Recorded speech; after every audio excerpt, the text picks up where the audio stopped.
In today's show, our Wellington correspondent Jordan Jakes shares the story of iconic New Zealand mountain bike race, the Karapoti Classic. We chat with acclaimed Kiwi couture designer Cecilia Kang on how fashion helped her find her identity as a trans woman. We get another great tip on how to get a mortgage from the smarter mortgage lady, Rachel Thompson. We hear from master landscaper Daryl Smith from Landsmiths on how to add value to your home. I'm back with a new tasty Kiwi-made protein product that's helping me beat the bulge and feel good. And finally, housewife of Auckland and animal welfare advocate Anne Bentley Burton is back to tell you why de-sexing your pussy is important.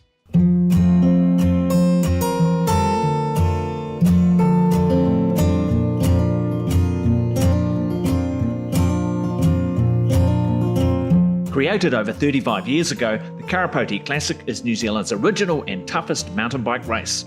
Let's find out about the history behind this Kiwi Classic. How's that? Great, thanks. Fly a bike, they said, see the world.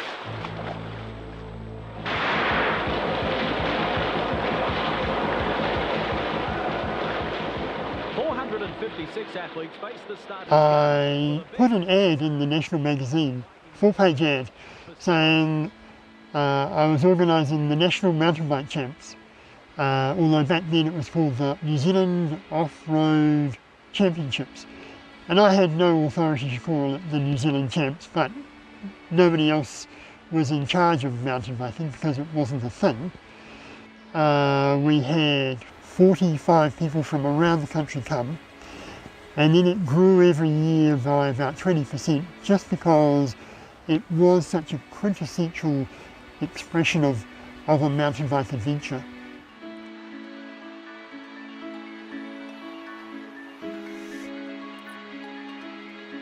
After about 5 years we paid for TV to come and show it, and all of a sudden it grew to 1,000 people. Through native bush and rugged terrain. Starting at the Akataurawa River, the first and the reason it's so popular is because it is quite a challenge to do.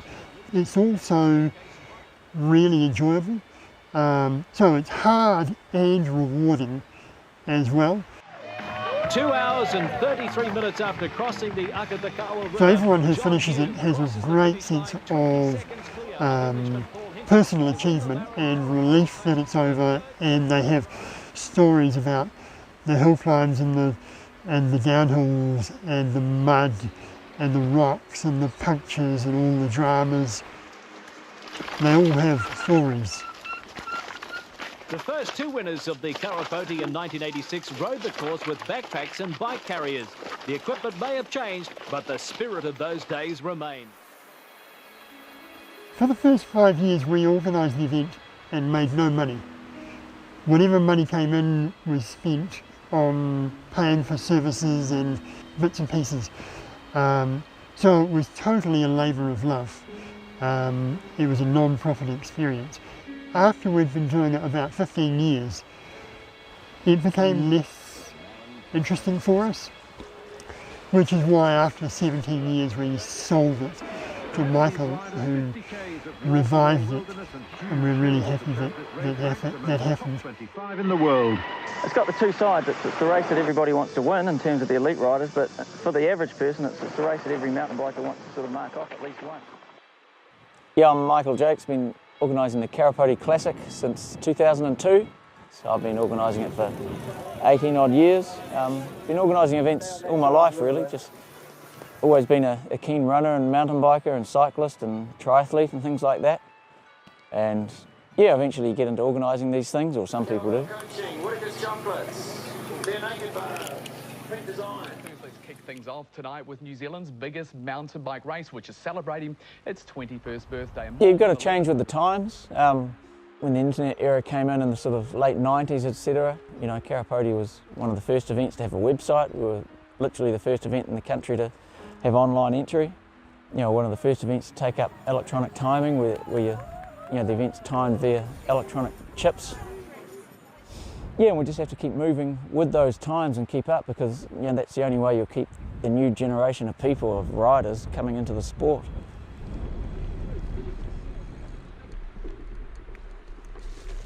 Yeah, I've been cramping a bit. Yeah, what can I say? Mountain biking, it's an inherently challenging sport, full stop. I mean, the challenges for the participants are huge. You know, Karapoti's a really tough event, but you know, for organisers as well, it's pretty hard to keep an event like this going for, 35 years now, 3.5 decades.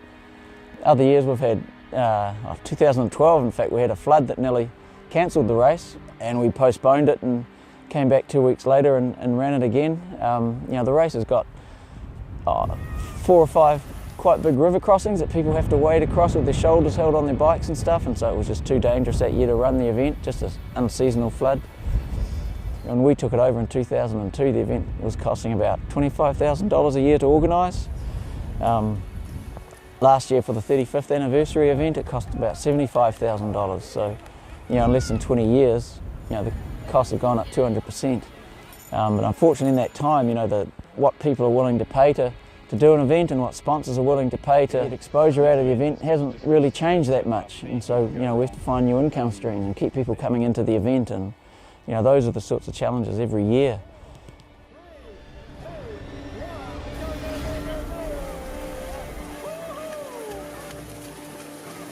Karapoti's, it's almost like a bit of Kiwiana. It's New Zealand's longest running mountain bike event. That says something. It has a place in history in that sport, and they can go out and challenge themselves to take on something that they didn't think perhaps that they could have done before. That's the place that things like Karapoti have in society, is that they give people a platform to take on new experiences, and that's why the Karapoti Classic will always be there.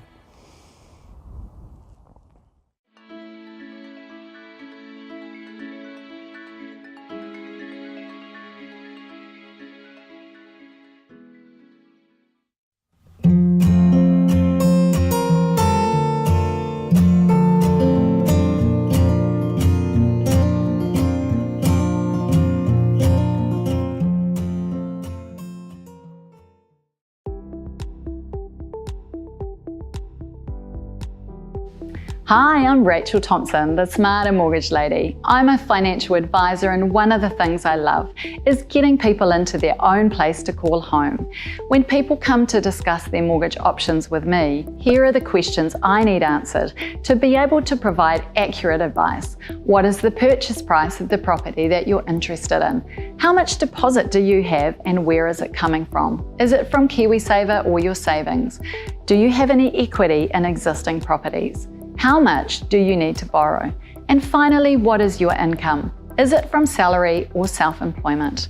Once I have those numbers, I can give you the tools and information to do the calculations and approve yourself, because I love showing people what is possible, and you may be surprised at the result.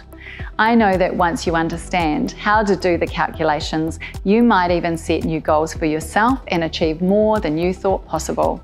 A smarter mortgage is one that gives you flexibility and surety, and I've personally helped a large number of people create financial certainty in their lives.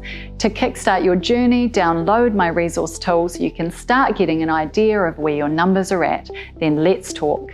Click the button below and get ready to turn your mortgage into a smarter mortgage.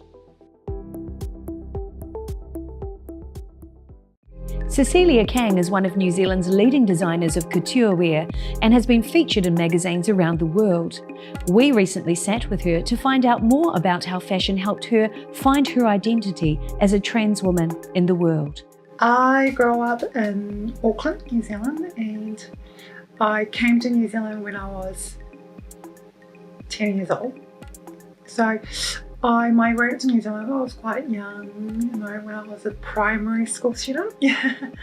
I think the main purpose was to come to New Zealand to learn English. It was actually quite an important subject over in South Korea. And then I discovered New Zealand, one of the most beautiful countries in the world.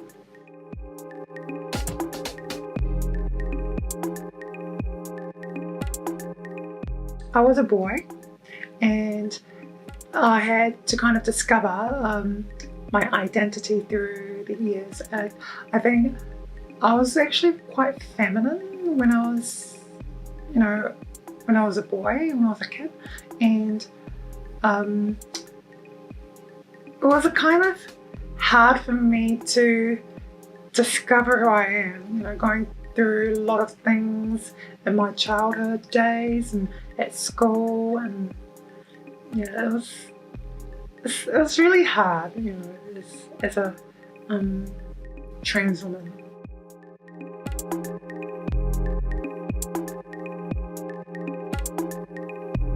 I kind of started everything when people were kind of telling me off, like, why do you walk like this? Why do you act like this? And, you know, all those kind of, you know, unusual things. And I think I was actually quite sensitive with my identity. So I always thought, am I, you know, is there something wrong with me? You know, so all the comments and, you know, so everything what people have told me throughout the years, it kind of left me quite hurting, you know, it's quite a hurtful comments. But then I start to kind of realize that I'm quite different. Yeah, so that's when I went through all this phase in life to discover my identity as a trans woman and to experience a lot of new things. And during my transition, I discovered fashion was actually my thing. Yeah.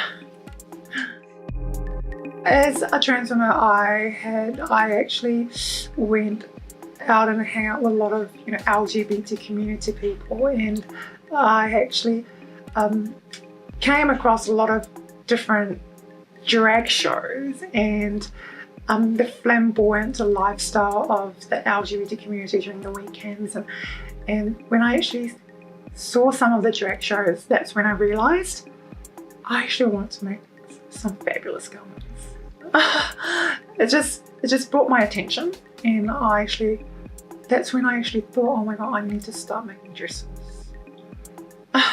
And it was just, I think I kind of had my own imaginations and, you know, a way of thinking to, you know, trying to bring everything together. So that's when I started to put everything together with all the, you know, sewing and pattern and, you know, all these design skills that I had to kind of self-taught myself during the years. Yeah.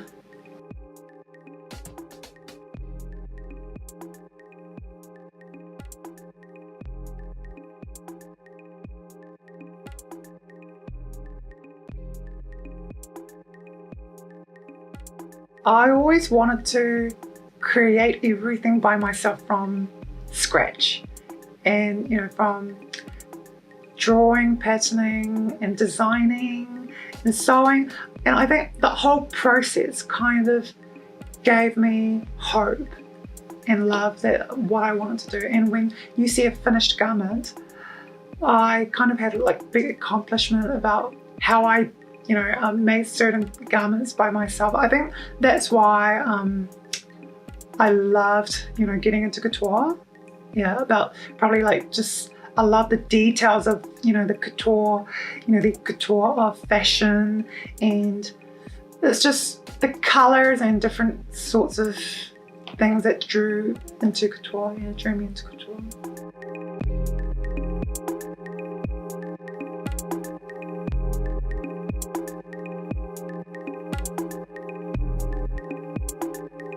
But yeah, I've been featured in British Vogue, Vogue Italia, Hero Viva, Black Magazine. There's just so many editorials that's been featured in the news article that's been shown. But I'm just so grateful for all the support and love from you guys, Monique and Pete as well. My brand is all about being different and being who you are, and focuses on experimental and being artistic. Yeah, and so it is about something, I kind of have like motive that I need to bring something different each season. It's like from patterning and designing, it needs to be different from all the collections that I've shown previously as well. And I think it highly puts in the aspect of experimental. That makes me want to try different things to show different level of fashion. Yeah.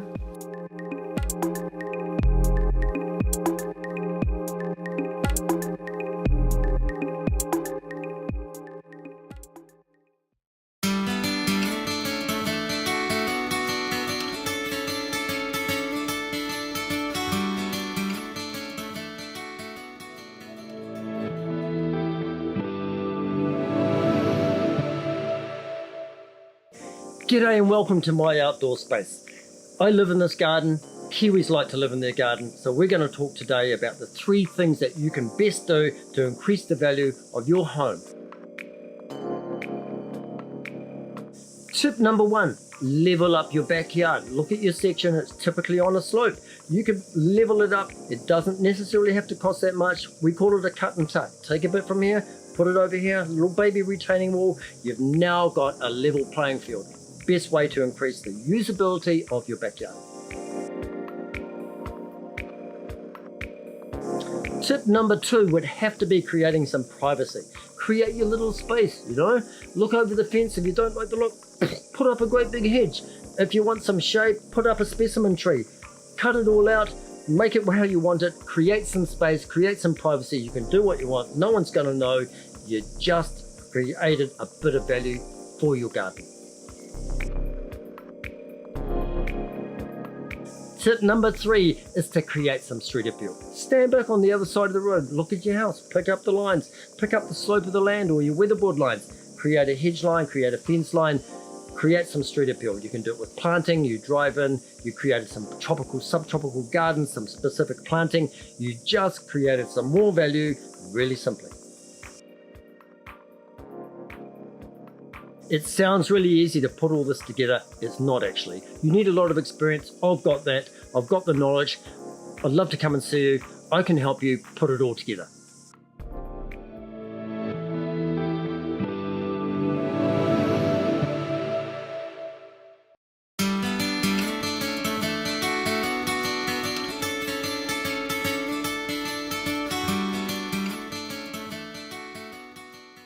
G'day and welcome to today's Guide to Better Wellness segment. If you've struggled over the years with weight management, like I have, and if you want to know more, you can check out articles I've written on the Guide to Better Living website. If you perhaps know that you need to add more protein into your diet, but you're tired of eating extra chicken breasts, or you can't eat enough eggs to keep up to date with the amount of protein you need, or if you find yourself snacking in between meals on the wrong sorts of things, and you know what I'm talking about. Or finally, if you're a midlife woman like me and you notice that your waist and your hips are upsizing themselves, you need to know about this product. I'm super excited to share it with you.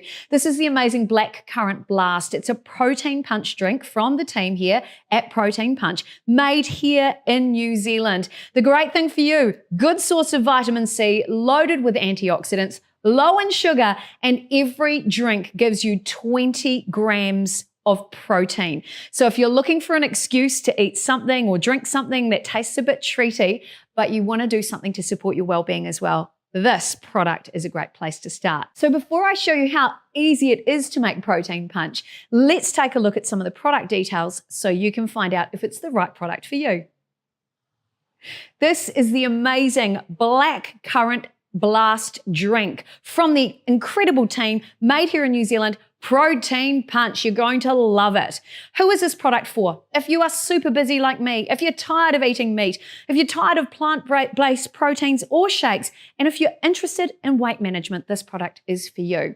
Get this, 20 grams of protein per scoop, 1.3 grams of sugar, so low in sugars, low in carbs, and it's only 102 calories per drink. Key ingredients there, you've got some whey protein, so you're getting good quality protein. There's no nasty sugars in there. We're using stevia and erythritol. And then finally, it comes in 2 product sizes. A small bag will give you 3 protein drinks and a large will deliver 14. You can order online at theguidetobetterliving.tv shop. So let's take a look at how easy it is to make Protein Punch. I've got a glass drink bottle here, and I've got around 430 mils of cold water in here. Now, inside your big bag of Protein Punch, you also get this handy dandy measuring scoop. I'll make sure I've got it in the right place so you can see it. So this comes inside your bag. The other thing I'd recommend is if you're using a drink bottle that has a neck like this, pop a funnel on the top. Super easy. Grab your Protein Punch. I'm just going for 1 scoop right up to the top, and then I'm literally just going to pop that inside my scoop like that. A little bit of spillage, but it's all right. I'm a grown-up. I'm in my own kitchen. I can make a mess if I want. All right, so you can see, the smell of the black currants is absolutely delicious in there. Now that certainly didn't take a degree to do that. Nice and easy. Now I'm going to pop that lid on, give it a bit of a shake. And look at that, there's my protein punch. I can't stand a messy kitchen, by the way. There's my protein punch, and that's already made. Now, if you find that drink, and those bubbles will start to settle shortly, if you find that drink is a little bit too sweet, the great thing, and this is what I do, because after years of being a low carb or keto practitioner, my tolerance for sweeter things, and remember it's sweetened with erythritol and a little bit of stevia in there, I find I can't have as much sugary flavors in there at all. I think we are tanked right up to the top. Pop that lid on, give it one more shake just to make sure it's all mixed together. Oh, look at that. Looks great. That is my protein punch. What I know is that with that one serving, 20 grams of protein I'm adding to my daily diet. How does it taste? Because I always have to taste everything. That is so good. So if you grew up with those delicious blackcurrant drinks when you were a child, we all know they were loaded with sugars. This is a great low carb, low sugar alternative with 20 grams of protein. Now, if you are considering changing your diet or maybe embracing a low carb or keto lifestyle, it is worth talking to your health professional before you do that. The one thing I can say from my experience is that since the beginning of this year, I've reduced my sugars, reduced my carbs, and increased my protein content, and it's actually helped me shift 6 kilos in weight. So do talk to your health professional, get some advice, and consider how Protein Punch could support you and your well-being. Now, before I finish up today, I want to share with you something really sneaky that I've done. Just recently, I wondered if I could actually turn Protein Punch into a tasty treat dessert, and by Jingoes by Hoki, I managed to do it. I got some boiling hot water, I got some gelatin, and a scoop of Protein Punch into a container, mixed it all around, poured it into a couple of shot glasses, and check this out. I was able to make 4 delicious desserts. I love the layering in the dessert as well. And this is a little treat that I've actually had before bedtime. Why I like it is that because I was able to make 4 from one drink, I've got 4 protein treats there, each with about 5 grams of protein. A really good way to support your sugar levels as you sleep. But the most important thing is, how does it taste? First of all, the separation is because of the whey in there, but you've also got all those granules of blackcurrant in the bottom. So it's like a layered dessert. Here we go. I just made this a couple of hours ago and popped it in the fridge. Jelly, like a jelly tip. Oh, so good and so satisfying.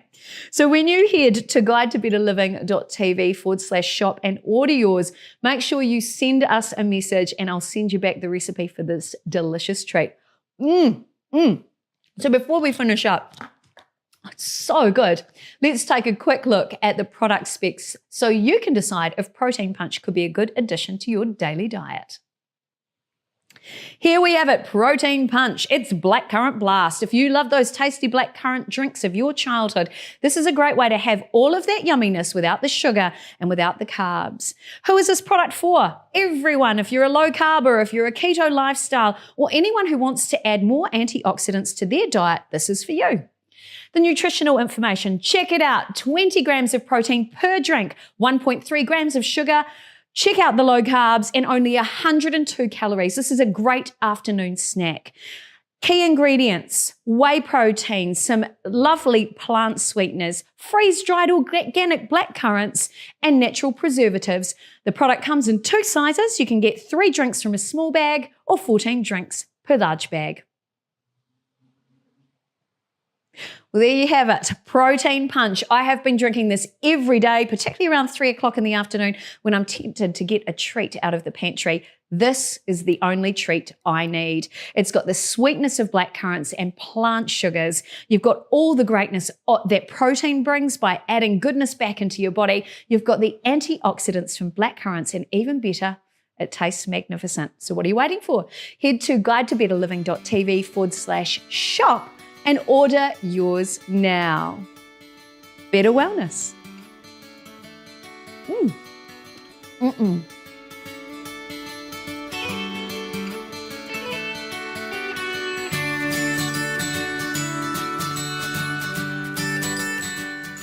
at Guide to Better Living, we are proud to support a number of New Zealand charities. And each week we like to share a tip or trick from that charity to help other people live better lives. This week, we are super excited to share a tip from the amazing Champagne lady, also known as the heart and soul and founder of the New Zealand Cat Foundation, Anne Batchley Burton. This week, Anne shares a tip on why de-sexing your pussy is important.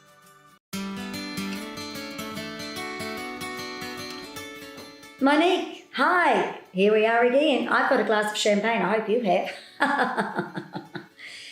What I'd like to talk about today is the importance of de-sexing.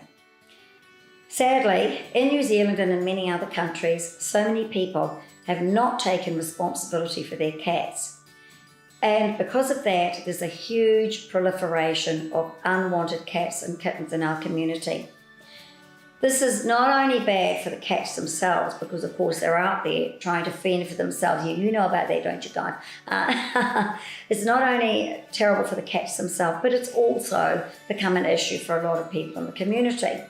Nobody wants to see a whole lot of little kittens running around, with nobody to care for them, cats and so on.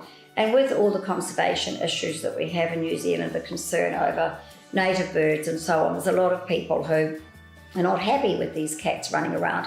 But you can't blame the cats for that. It's the irresponsibility of people that is causing this issue. So if there's one thing you need to do for your cats is to get them de-sexed.